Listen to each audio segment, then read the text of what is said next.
So let's begin. Topic 1. Am I creative? We're going to start this topic by drawing a rendition of this famous sculpture by Michelangelo. If anybody knows of this sculpture, it's David. I use this example because in art school this is what you start with, drawing lots and lots and lots of renditions of David. And by the end of your course you really know David quite intimately. In fact, you're in fact quite sick of him. To make this easy, we're going to begin first with a dot to dot. So what I'll ask you to do now is take your pencil and the sheet in front of you and spend the next 5 minutes just joining the dots. I'd like to see how accurately we can get down a rendition of David on paper. Okay, now if you've approached this exercise correctly, you would have first created some construction lines to help you understand the 3D form of David. Your page would look something very much like this. Now most of you who are looking at the work that you've done are probably not very happy with the result. Even if I gave you more time, in actual fact you probably wouldn't end up with something which looks as good as the original rendition from which you're copying from. On this point, a lot of us start to question whether or not we can draw. In fact, a lot of us can come to a conclusion that we can't draw. And because we can't draw, we're not very good creatively. And this self-limiting belief, i.e. we can't draw, subconsciously translates into we are not creative. We then start saying these kinds of statements to ourselves and to other people. I can't draw. I can't paint.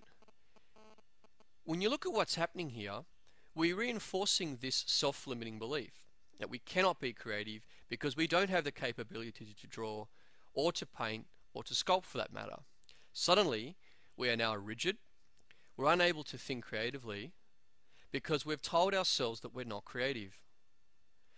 Therefore, we don't take responsibility for being creative. We don't think we have it in us.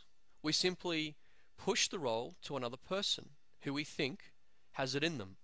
Our notion of creativity is somebody who looks a bit like this. Someone who wears a velvet jacket, a colourful t-shirt, is unshaven, and struts a pair of black rimmed glasses. We convince ourselves that creativity is only about drawing, and that only people who look like this can help us. Any effort we make to be creative will simply get us into trouble. So we either talk to someone in our company who resembles this character, or we call the advertising agency, and we ask to speak to somebody who looks like this. And this guru will apparently fix our problem and draw the solution for us. I believe that that is not the case. That within all of us, including professionals, that we can be creative. And that for every creative who has a velvet jacket, there's another one who looks like this and looks like this. They probably don't even think they are creative. These marketing professionals can't draw, they can't sculpt, and they can't paint. But they are just as or more creative than the fellow with the velvet jacket. They wear a black shoe on one foot, but they wear a sandal on the other. This is pretty powerful stuff. Imagine for a moment combining the capabilities and the disciplines of a professional marketer and the creative minds of an artist. Somehow, people, marketing professionals, some of those within our industry, have been able to do just this. Every day when they get up, they put on 2 different pairs of shoes when they go to work. And as I said earlier, many of them are not even aware that they're necessarily doing this. In the next chapter, we're going to have a look at examples of creative suits. And I'm going to draw some anecdotes from my experience of just who are these people.